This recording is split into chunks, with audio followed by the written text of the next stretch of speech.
Hi guys, thanks for joining me.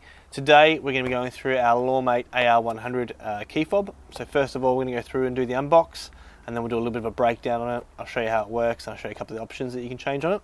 Let's go ahead and open up this lovely LawMate box. Inside the box we are going to find on top a set of handy dandy instructions giving you all the rundown on it.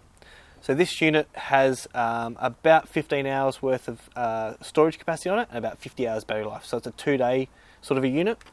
You would need to go and retrieve it. I don't do any remote listening devices, so you would need to go and retrieve it. It looks exactly like a little key fob.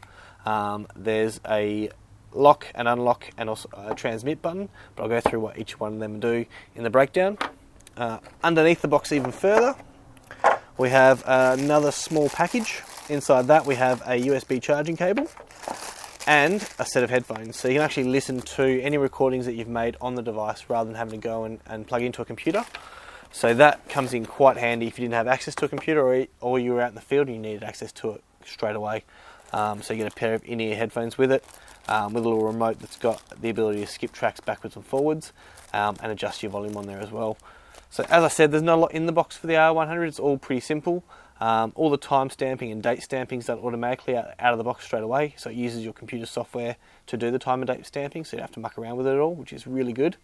And being a quality product from LawMate, we'll put it through its paces in a sec in the next video, and you can see exactly what it does and how discreet the unit actually is. So stay tuned, make sure you click on the next video where we do in-depth, and I'll be right back.